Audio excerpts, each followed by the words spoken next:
सच्चिदानन्दरूपाय विश्वोत्पत्त्यादिहेतवे तापत्रयविनाशाय श्रीकृष्णाय वयं नुमः।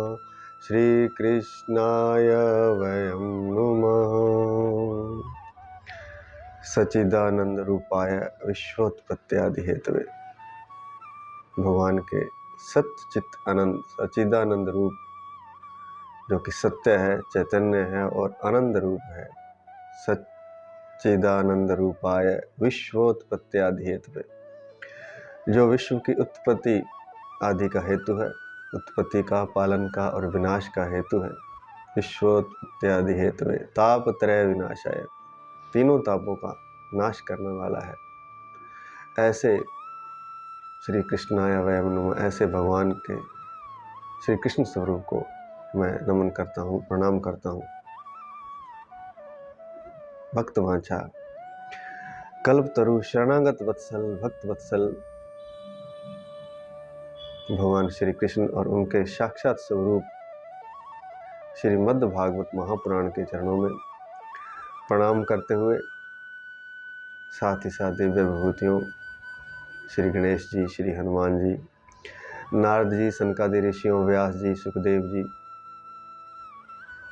माँ सरस्वती, सभी के चरणों में प्रणाम करते हुए और इन महाभागवतों से प्रार्थना करते हुए कि वे हमारे माध्यम से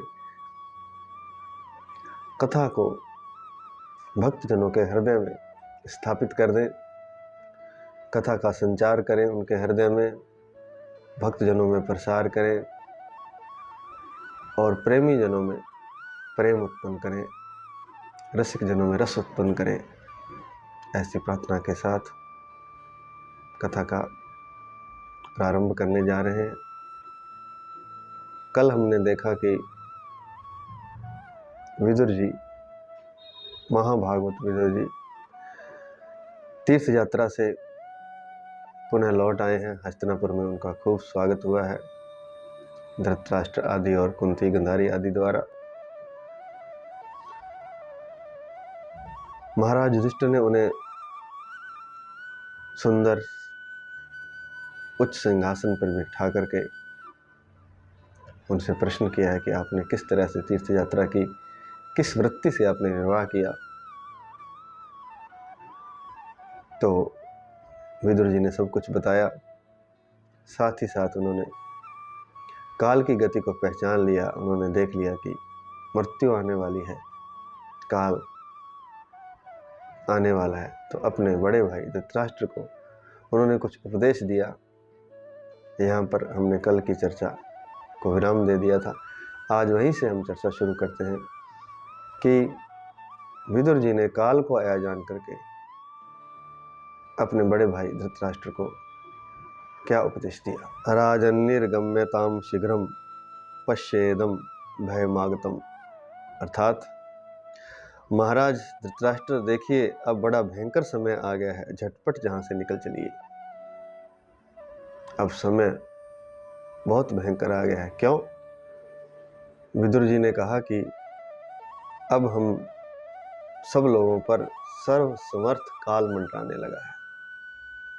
वैसे तो काल भी भगवान का रूप है, इसलिए काल को भी और भगवान को भी सर्वसमर्थ कहा जाता है। सारे कार्य करने में समर्थ है। काल भगवान का एक अंश कह सकते हैं, एक रूप कह सकते हैं। तो कह रहे हैं कि सर्वसमर्थ काल मंडरा रहा है, वह सब कुछ करने में समर्थ है। यहाँ तक कि बात की बात में वह जीव से प्राणों का विछोह कर देता है, प्राणों को खींच कर निकाल देता है काल, बात की बात में। अर्थात एक क्षण में प्राणों से, जीव से प्राण खींच लेता है। तो बाकी धन आदि की, बाकी धन जन की तो बात ही क्या है। इस जीते जागते जीव से प्राणों को तुरंत निकाल लेता है सर्वसमर्थ काल। इसलिए आपको, धृतराष्ट्र जी को कह रहे हैं कि आपको सचेत हो जाना चाहिए, आप क्यों पराये घर में पड़े हुए हैं? बुढ़ापा भी आ गया है, शरीर आपका जर्जर हो गया है। आपके चाचा, ताऊ, भाई, सगे संबंधी, पुत्र आदि सभी युद्ध में मारे जा चुके हैं और अभी तक भी आप चेते नहीं, और ऊपर से बुढ़ापा आ गया है, अभी तक आप पराये घर में पड़े हुए हैं और भीम के दिए हुए टुकड़ों को कुत्तों की तरह खा रहे हैं। बड़ी तीक्ष्ण वाणी का, बड़ी कठोर वाणी का विदुर जी ने प्रयोग किया कि जैसे घर का मालिक कुत्ते को टुकड़े डाल देता है और उन चंद टुकड़ों के लिए कुत्ता वहीं पड़ा रहता है, चाहे मालिक उसे मारे, चाहे पीटे, चाहे डराए, धमकाए, भगाए, लेकिन चंद टुकड़ों के लिए रोटी के कुत्ता वहीं पड़ा रहता है। तो ऐसी संज्ञा उन्होंने धृतराष्ट्र को दी। संस्कृत में यह श्लोक इस प्रकार है। अहो महीयसी जंतुर्जीविताशा या भवान हिमापवर्जितम पिंड मादते गृहपालवत। भीम के कुत्ते की तरह आप यहाँ पल रहे हैं। यह संदेश केवल मात्र विदुर जी द्वारा धृतराष्ट्र के लिए नहीं है, यह संदेश हम सब के लिए है, जिनकी आयु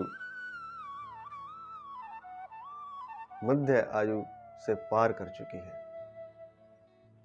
अर्थात जिनकी आयु ढलान पर है।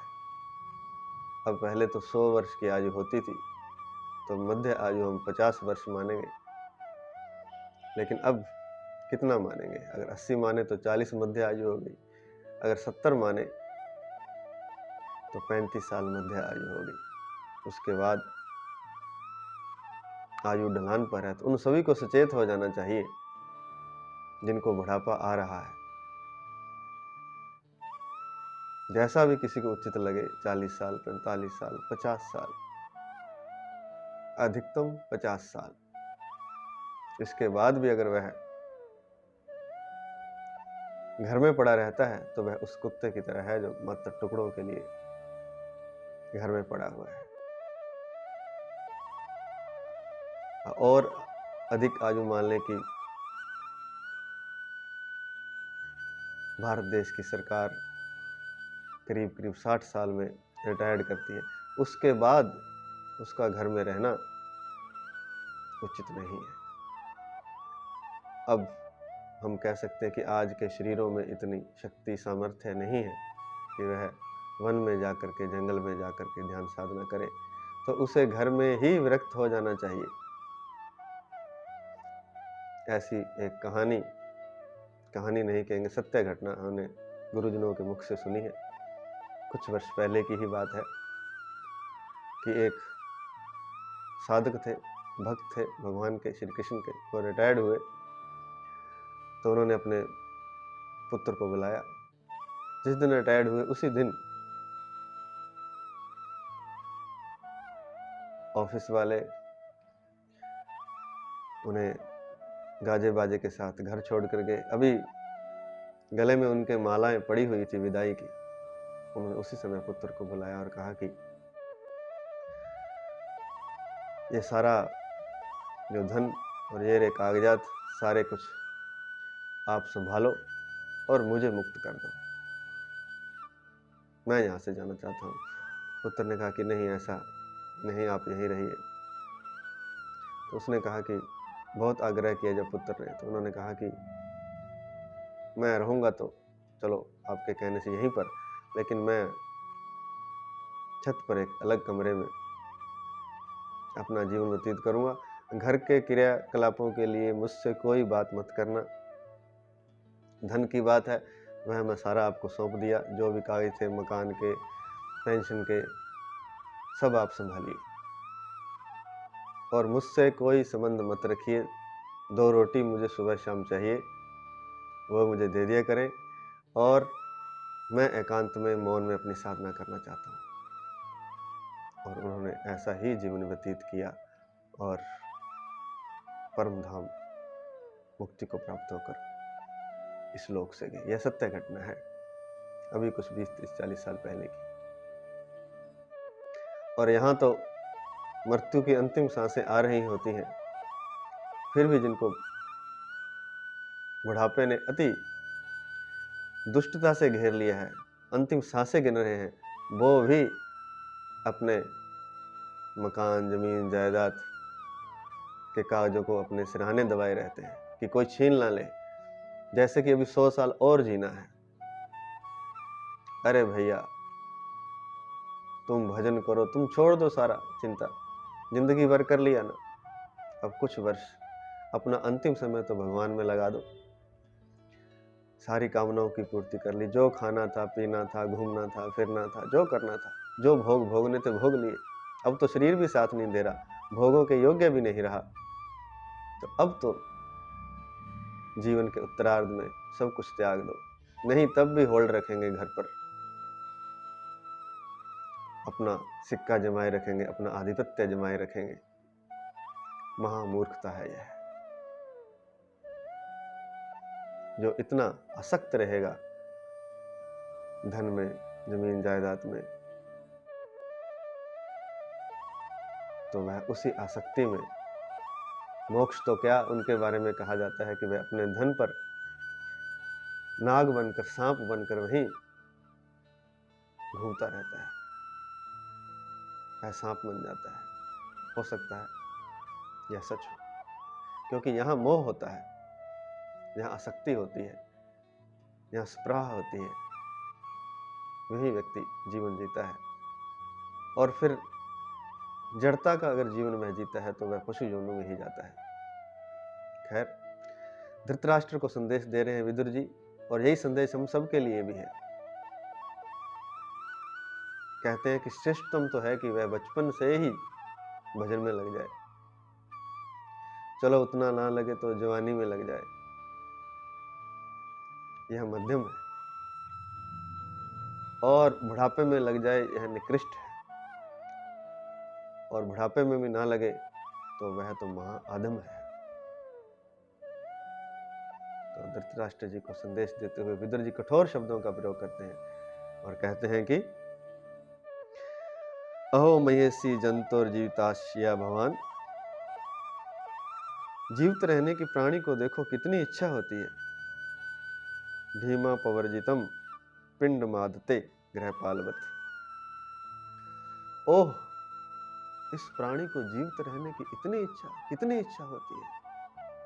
इसी कारण तो आप भीम का दिया हुआ टुकड़ा खाकर कुत्ते की तरह जीवन व्यतीत कर रहे हैं।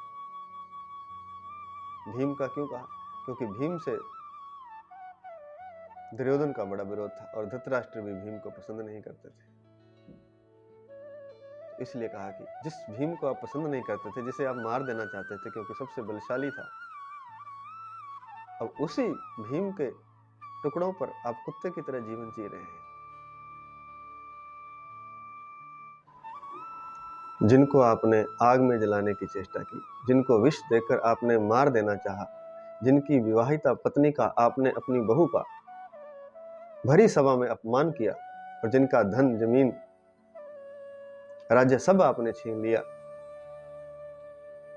अभी भी उन्हीं के यहां आप आश्रित रहकर जीवन जीना चाहते हैं। कितनी इच्छा है आपको जीने की, अभी भी आपके भीतर जीने की इच्छा, और वो भी ऐसे लोगों के उपकार पर जिनका आपने सब कुछ छीन लिया, जिनको बार बार आपने अपमानित किया, मार देना चाहा, और आप अभी भी अपने प्राणों को पकड़ कर रखना चाहते हैं। लेकिन आपके प्राणों को पकड़ कर रखने से क्या होगा, क्योंकि पुराने गले हुए वस्त्र की तरह आपका शरीर जर्जर हुआ जा रहा है, क्षीण हुआ जा रहा है। आप चाहे जितना भी पकड़ कर रखें, यह ढह जाने वाला है। जैसे जर्जर वस्त्र गिर जाता है, जैसे जर्जर मकान स्वयं ही गिर जाता है। चाहे आप प्राणों को पकड़े रखना चाहते हैं, लेकिन फिर भी यह शरीर गिर ही जाएगा। ऐसा ही हम सब भी तो करते हैं। बुढ़ापा आ जाता है, इंद्रियां अपना काम नहीं करती, ना कानों से ठीक से सुनाई देता है, ना आंखों से ठीक से दिखाई देता है, ना जीभ जीवा स्वाद ले पाती है, न पेट में अन्न पूरी तरह पच पाता है, अपच रहता है, रोग रहते हैं। फिर भी इस जीवन को, इस शरीर को, इस प्राणों को मन पकड़े रखना चाहता है, फिर भी इस घर संसार को छोड़ना नहीं चाहता। मत छोड़िए, लेकिन कम से कम घर के कार्यों से उपराम हो जाइए, घर के किसी काम में टांग मत अड़ाइए। इसलिए तो वृद्धाश्रम बढ़ते ही जा रहे हैं। क्यों? क्योंकि हमारे यहाँ भारतवर्ष में यह परंपरा थी कि बुढ़ापा होते ही वह किसी गुरुकुल में, किसी आश्रम में चला जाता था, यहाँ पर वह साधना करे, या वह वन गमन कर जाता था। लेकिन आज वहीं पड़े हुए हैं और उनको कोई पूछता भी नहीं है घर में, उनकी बेइज्जती भी होती है, फिर भी घर से निकलते नहीं। तो फिर कई लोग तो जबरदस्ती उन्हें वृद्धाश्रम छोड़ाते हैं। अगर वह अपनी स्वेच्छा से घर में ही किसी कोने में, छत पर अपनी छोटी सी कुटिया में जीवन व्यतीत करे साधारण सा, और अपने भगवान का भजन करे, तो परिवार वालों को भी कोई दिक्कत नहीं। और कभी सलाह की जरूरत पड़े तो सलाह भी दे सकता है, लेकिन घर के कामों में टांग मत अड़ाए। यह जानकर कि मैं जब चला जाऊंगा तब भी तो घर का कार्य चलेगा, तब क्या चलेगा नहीं?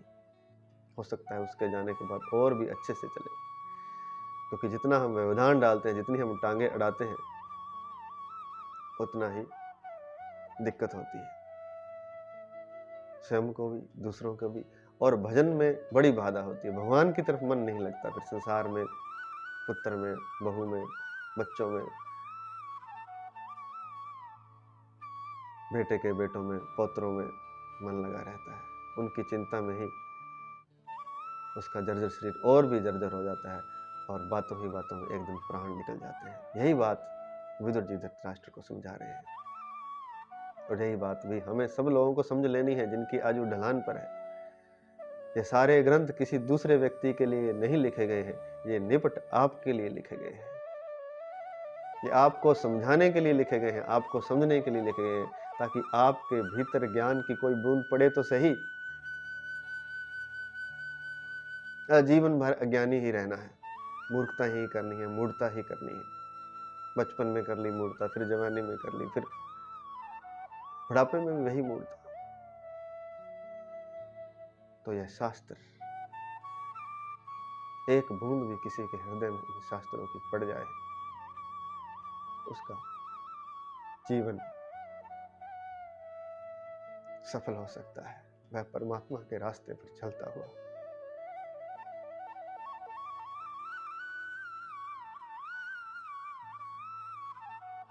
मुक्ति को, मोक्ष प्राप्त कर सकता है।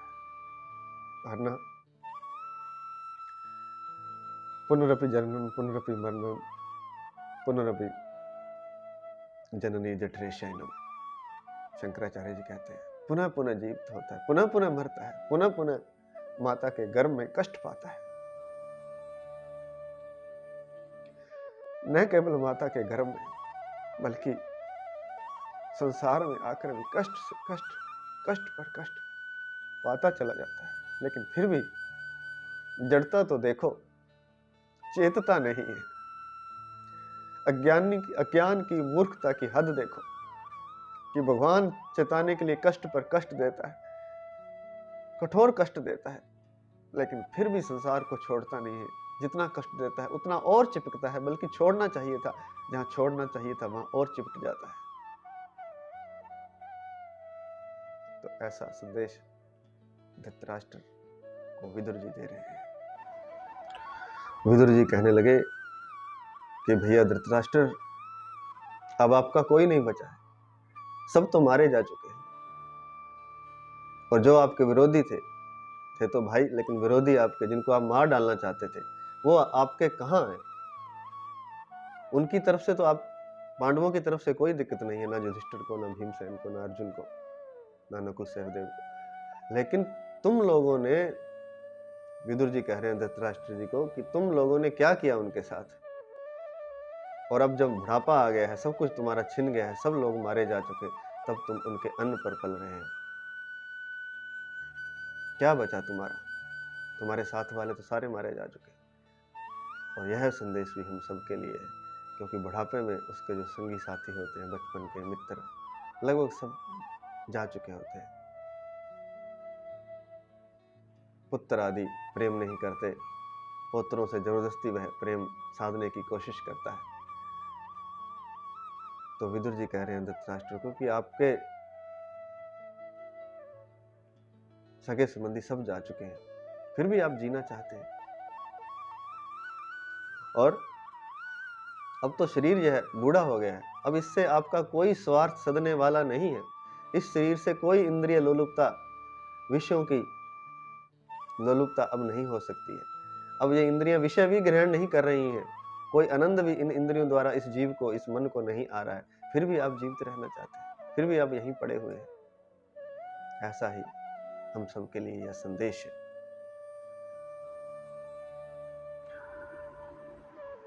धृतराष्ट्र को कहते हैं कि इस शरीर में आप फंसिए मत, तुरंत माया का, मोह का बंधन काट दीजिए। जो अपने सगे संबंधियों, परिजनों से अनजान में शरीर का त्याग कर देता है, वही धीर पुरुष है। अनजान में कैसे?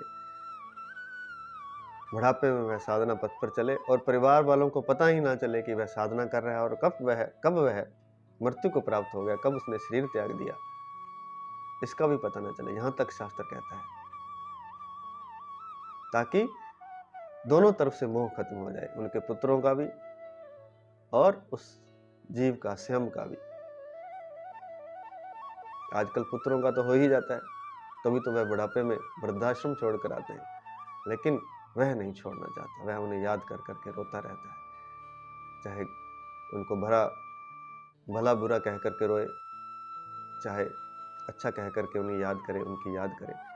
वृद्धाश्रम में भी उनकी याद चलती रहती है, परमात्मा की याद नहीं आती। तो इससे तो अच्छा है घर के किसी एकांत में वह अपना स्थान बना ले और बैठ करके साधना करे, घर के क्रियाकलापों में कोई टांग ना अड़ाए।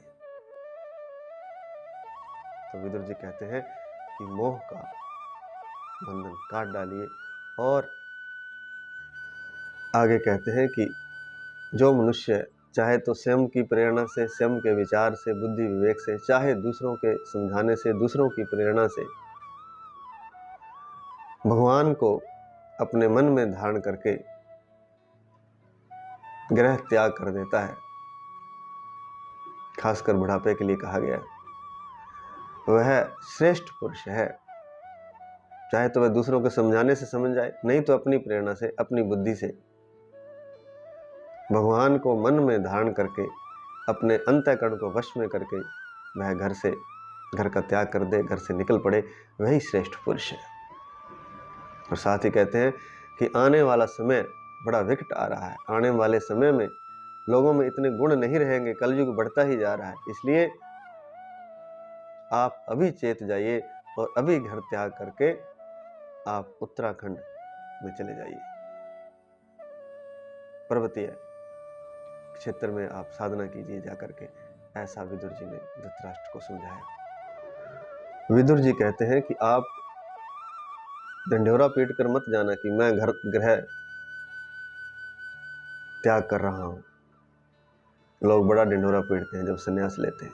वो कहते हैं चुपचाप निकल जाइए, घर वालों को पता भी न चले। जैसे कि भगवान बुद्ध रात को अपनी पत्नी को भी सोता हुआ छोड़कर धीरे से घर से निकल गए थे, चुपचाप, किसी को कानों कान खबर नहीं हुई। ऐसे आप कुटुंबियों से छिपकर चुपचाप निकल जाइए, उत्तराखंड चले जाइए। अपने विद्वान भ्राता, प्रज्ञावान विदुर, महाभागवत, भगवान के परम साक्षी विदुर जी की बात सुन करके धृतराष्ट्र के प्रज्ञा नेत्र, प्रज्ञा चक्षु खुल गए, समझ की बुद्धि उनकी खुल गई, पर्दा हट गया बुद्धि पर से, और उन्होंने अपने भाई के बताए हुए मार्ग का अनुसरण करते हुए तुरंत घर छोड़ने का निर्णय कर लिया। जब सुबल नंदिनी गंधारी को पता चला कि मेरे पतिदेव हिमालय की यात्रा पर, संन्यास की यात्रा पर जा रहे हैं, तब उस पतिव्रता स्त्री ने भी निर्णय किया कि मैं भी आपके साथ ही चलूंगी, मैं भी अपना शेष जीवन भगवान के स्मरण में, भगवान को हृदय में धारण करके बिताना चाहती हूँ। और गंधारी ने कहा कि जिस तरह से युद्ध के मैदान में योद्धा को शत्रुओं का प्रहार, न्यायोचित प्रहार बड़ा प्रसन्न करता है, सामने वाला योद्धा जब बराबर का होता है तब वीर योद्धा मरने से भी नहीं डरता, बल्कि प्रसन्न होता है कि मेरे बराबर की टक्कर का कोई योद्धा मुझ पर प्रहार कर रहा है। जैसे कई बार कोई खेल हो या युद्ध हो, खेल का उदाहरण लेते हैं, सामने वाला अगर पूरा परफेक्ट ना हो, बराबर का ना हो तो खेलने में मजा नहीं आता। सामने वाला बराबर का हो तो खेल में बड़ा मजा आता है। ऐसे ही वीर पुरुषों को जब सामने बराबर का योद्धा, उचित न्यायोचित प्रहार करने वाला योद्धा मिलता है तो वे बड़े प्रसन्न होते हैं। ऐसे ही हिमालय भी सन्यासियों के लिए उसी तरह सुख देता है जैसे बराबर का योद्धा वीर को सुख देता है, ऐसे ही सन्यासियों को हिमालय सुख देता है, क्योंकि वहां भी कष्टों को सह करके साधना करनी होती है। तो गंधारी भी चुपचाप किसी को बताए बिना धृतराष्ट्र के साथ हिमालय की यात्रा पर, उत्तराखंड की यात्रा पर, संन्यास की यात्रा पर चल पड़ी। इस प्रकार धृतराष्ट्र और गंधारी ने अपने सुहृदों की, अपने सगी संबंधियों की सुदृढ़ स्नेह पाश को काटकर संन्यास की यात्रा की। सुदृढ़ स्नेह पाश, हम सब भी उसी सुदृढ़ स्नेह पाश में बंधे हुए हैं।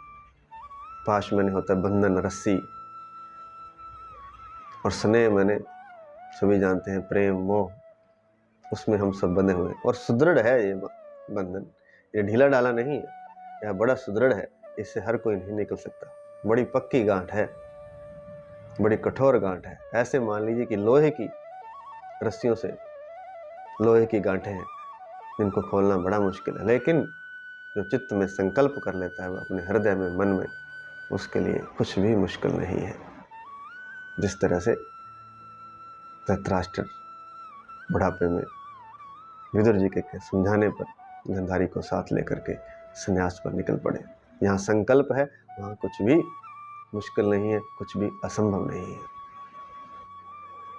इसके आगे हम कल सुनेंगे, जिसमें जब धृतराष्ट्र के जाने के बाद युधिष्ठिर को जब पता चलता है कि ताऊ जी चले गए, तो ऐसा नहीं कि वे पांडव धृतराष्ट्र के जाने पर प्रसन्न हो जाते हैं, बल्कि बड़ा शोक मनाते हैं, बड़ा दुख होता है उन्हें कि हमारी सेवा में क्या कमी रह गई। तो यह बात हम कल सुनेंगे।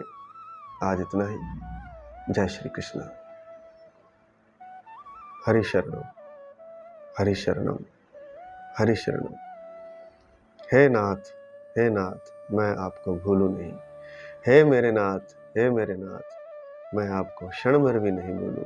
आपकी याद मुझे निरंतर बनी रहे, ऐसी कृपा करें। हरि शरणम, हरि शरणम, हरि शरणम।